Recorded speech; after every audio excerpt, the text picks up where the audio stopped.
Fala pessoal, tudo bem com vocês? O Timão bate o Grêmio nos pênaltis e avança para as quartas de final da Copa do Brasil. Ramon Dias, hein? Colocou reservas em campo, simplesmente isso, e amarrou Renato Portaluppi. Sim, foi isso que aconteceu e a gente precisa falar muito sobre esse jogo. O goleiro Hugo Souza, hein? Decisivo, um paredão e subindo degraus na idolatria da torcida do Corinthians. Chega mais, eu sou o Chico Garcia, inscreva-se no canal e vamos juntos!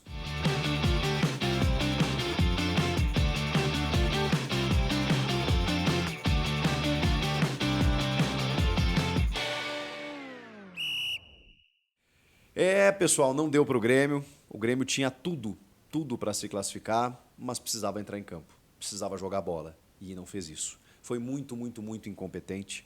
O Renato escalou o que tinha de melhor. O Renato fez a melhor estratégia possível, preservou os titulares no final de semana, descansou a rapaziada, venceu o jogo do Atlético Paranaense, deu um fôlego em termos de zona do rebaixamento, mesmo que esteja perto ali ainda, o Grêmio está fora.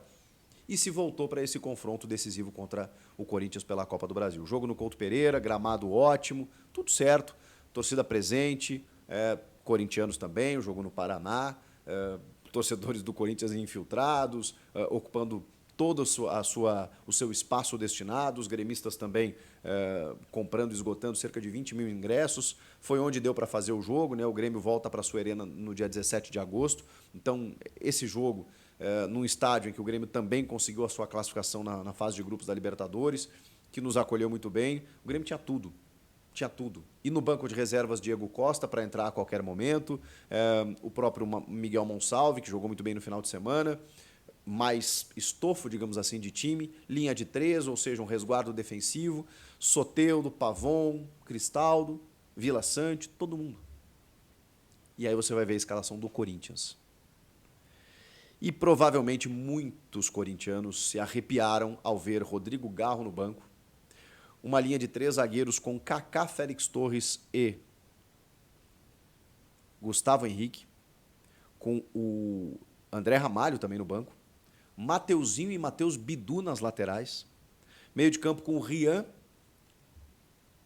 Charles, Igor Coronado e um ataque com Pedro Henrique e Romero. Esse foi o time do Ramon Dias. Cara, titular ali, Félix Torres, Hugo e Romero. O Rian vinha jogando, o Coronado também, mas não são titulares absolutos. Que coisa, hein? Desta feita, o Ramon colocou o time para jogar contra o Grêmio. E aí eu pensei comigo e falei, que gênio, que gênio.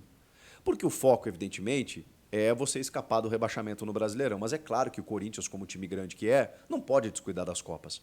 Então, ele montou uma estratégia em que ele jamais sairia perdendo.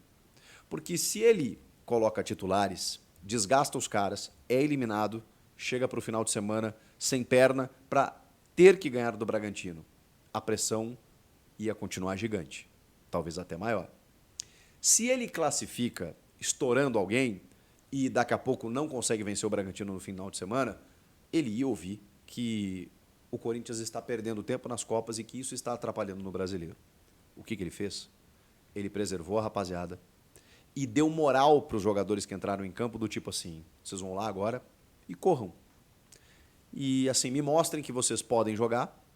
E, cara, se der, deu. Tirou o peso dos caras. Só que ao fazer isso, ele jogou todo o peso para cima de Renato Portaluppi. Por quê? Porque o que ficou foi o seguinte, rapaz, o Grêmio, que está 5 jogos sem perder, está numa franca evolução e recuperação, que já recebeu jogadores, que está com um time interessante, que jogou bem o primeiro tempo, especialmente o primeiro tempo do jogo de ida na Neoquímica Arena contra o Corinthians. Tem tudo para conquistar uma vitória simples, só que agora, quando ele for enfrentar as reservas, ele tem a obrigação de ganhar. Ele joga em casa, tem a obrigação de ganhar. Pois bem, o Grêmio não conseguiu se aproveitar dessa situação.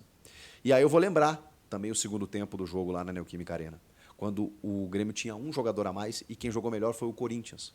Eu já falei aqui, o Grêmio fez um bom primeiro tempo lá. O segundo tempo, depois da expulsão do Ranieri, só deu o Corinthians. O Corinthians, com um a menos, melhorou, reagiu e, por detalhe, não venceu a partida. Beleza? Foi para o Couto Pereira, 11 contra 11. E aí o Corinthians bota reservas. E eu penso, bom, agora o Grêmio vai fazer valer toda a sua força e pronto. Vai conquistar uma vitória simples que seja. Quem jogou melhor foi o Corinthians. O Corinthians ganhou disputas, o Corinthians ganhava a segunda bola, o Corinthians mordia, brigava, disputava, competia e ainda assim chegava lá na frente. Ainda com muita dificuldade, né? Falta qualidade em alguns aspectos, o Corinthians tem uma dificuldade, às vezes cria, mas não consegue finalizar. E jogou melhor que o Grêmio. Eu preciso dizer isso, jogou melhor do que o Grêmio. Nos primeiros minutos já dava para perceber que o Grêmio estava numa intensidade abaixo, numa rotação abaixo, e eu não estou com isso aqui, eu estou analisando o jogo sob dois primas, como sempre. Especialmente para a galera gremista que me segue, vocês sabem que eu torço para o Grêmio, e tenho assim, uma análise voltada para o Grêmio também. Não estou desmerecendo aqui o empate, a forma como o Corinthians jogou, ao dizer isso em relação ao Grêmio.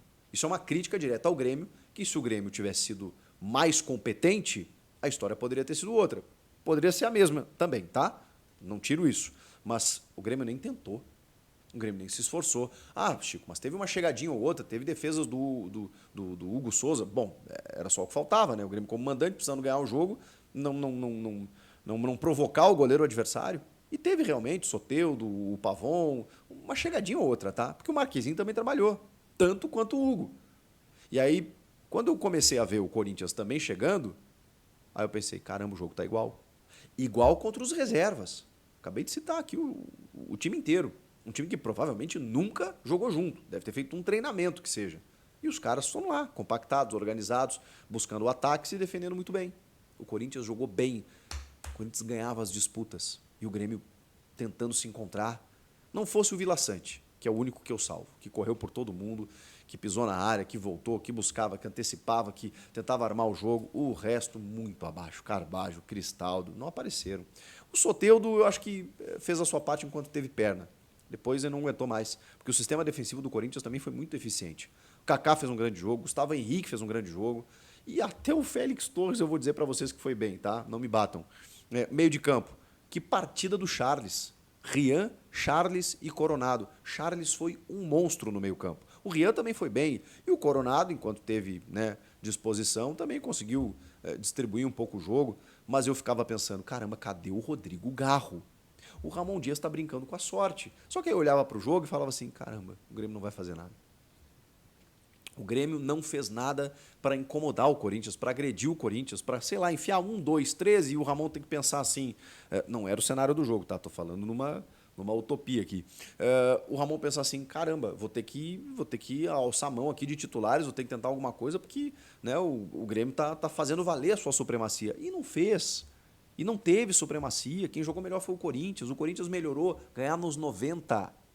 O Corinthians teve algumas chegadas muito perigosas. Um chute do Kaká espetacular, que o Marquezinho faz uma defesa absurda. Uma cabeçada que acho que é do Romero, que a bola passa isso aqui da trave. Ou do Pedro Henrique. Uma chegada no início do Pedro Henrique também, que o Marquezinho faz uma defesa. Cara, o Corinthians chegou. Chegou para poder vencer. E aí, quando entra o Rodrigo Garro, faltando minutos para terminar o jogo, para bater penalidades, eu imagino que nem precisou, ele coloca o Garro no jogo quando está nos acréscimos, está terminando o jogo. Do tipo assim, vai lá. E o Garro, em 2 lances, quase, mas assim, quase proporcionou o gol do Corinthians. Então eu fico pensando assim, se ele bota o Garro aos 30 do segundo, já era. Se ele bota aos 15, o Corinthians ganhava no tempo normal. O Grêmio não fez nada para ganhar no tempo normal. O Corinthians, sim. E aí eu preciso dizer que o Corinthians mereceu demais essa classificação. Pela atuação do Hugo, pela atuação de jogadores que não vêm jogando sempre, pelo momento, pela fase que o time está vivendo e pela estratégia monstruosa do senhor Ramon Dias. O Corinthians se classifica por todo esse pacote, por todo esse combo. E realmente, levou até os pênaltis, mas poderia não ter levado. O Grêmio não poderia ter levado para os pênaltis. Não porque o Hugo é pegador, o Marquezinho também tem um retrospecto interessante, mas não é isso, gente. É que assim, poxa, o teu adversário está visivelmente te passando uma mensagem. Cara, olha, eu vou jogar esse jogo, tá? Eu estou usando aqui o que eu tenho à disposição, mas eu estou pensando no sábado. O adversário disse isso para o Grêmio. E o Grêmio conseguiu perder o jogo. Ou pelo menos não venceu a partida nos 90 minutos. Aí entra em campo o Renato, né? A responsabilidade do Renato. Porque no primeiro tempo já dava para perceber que estava ruim, tá? Mas ok. Aí você tem lá o Reinaldo dando as pichotadas dele, sabe, o Grêmio não se encontrando, o Grêmio sem centroavante. E aí você pensa assim, tá bom, vamos esperar o intervalo, porque aí pelo menos o Renato vai enxergar o que está acontecendo e vai tentar fazer alguma troca. Vem o intervalo e não tem troca. 10 minutos e não tem troca. 15 minutos, vem o Diego Costa.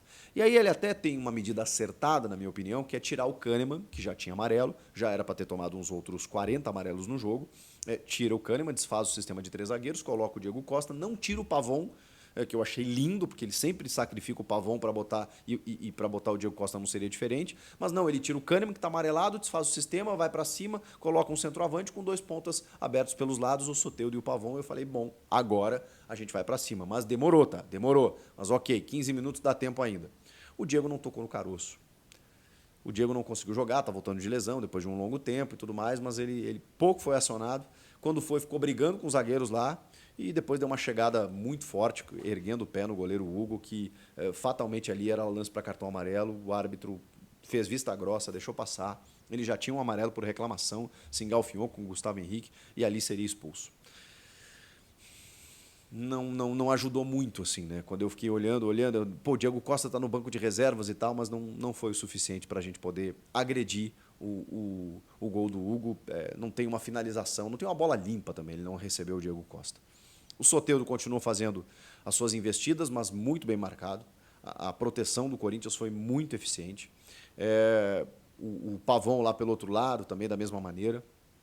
E aí só nos restaram os pênaltis. E aí o Renato começou a fazer algumas trocas, colocando alguns batedores, entre eles Edenilson, que realmente no Internacional era um exímio batedor. Eu lembro dele, ele não perdia penalidade, cobrava com muita categoria, alto, normalmente no ângulo, no canto e tudo mais.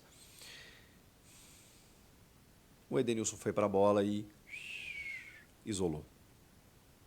E aí eu pensei, tá bom, erramos o primeiro, mas se o Marquezinho defender, ainda estamos no páreo. Aí o Corinthians converte o primeiro, converte o segundo, aí vem o Grêmio de novo e o Cristaldo para no Hugo, o Hugo defende. Aí eu falei, bom, agora eu acho que já era, né? Foi-se o boi com a corda pro brejo e já era, não temos muito mais o que fazer. E aí eu penso assim, bom, e os caras do Corinthians convertendo todos, né? O André Ramalho um chutaço no ângulo, o Giovani uma calma, o Romero então nem se fala, deslocando o Marquezinho. Aí eu penso assim, tá, bom, agora, se o Pavon fizer o gol, pelo menos dá uma chance do Marquezinho defender, a gente está no jogo. Era só fazer o gol para a gente voltar para o jogo. Não, ele erra também, isola, chuta por cima e aí acaba e o Grêmio está eliminado. E mereceu, porque não jogou para tal.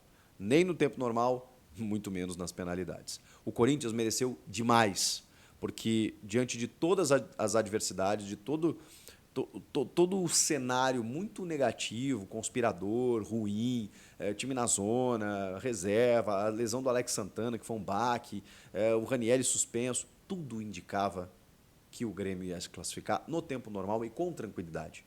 E isso não aconteceu. Então, o Corinthians tem essa capacidade, né, de ressurgir das cinzas, de surgir de onde ninguém se espera. Eu lembro muito daquele jogo de 2022, ainda do Vitor Pereira, contra o Boca na Bombonera, o Benedetto perdendo o pênalti, o Duqueiroz fazendo gol cagado, o Cássio pegando tudo, a bola vai na trave, o Boca não consegue fazer mais um gol, vai para penalidades e o Corinthians passa. Esse é o Corinthians. O Corinthians tem essa capacidade de se reinventar e de ressurgir quando a gente menos espera. Méritos para Ramon e Emiliano Dias. Eles recuperaram o time e utilizaram uma estratégia arriscada, mas que eu posso dizer? Deu certo. Deu certo. Os caras estão descansados para sábado e agora sim, mais uma guerra, mais uma decisão para o Corinthians vencer e, enfim, respirar no Campeonato Brasileiro. Mas na Copa do Brasil, mesmo dando o recado, o sinal, não queremos jogar, olha só, eles jogaram e classificaram e estão nas quartas. O que vocês acharam do jogo? Comentem aqui, inscreva-se no canal, hein? Estou aguardando você. Já somos mais de 1 milhão de inscritos. Meu muito obrigado a todos. Até a próxima. Tchau!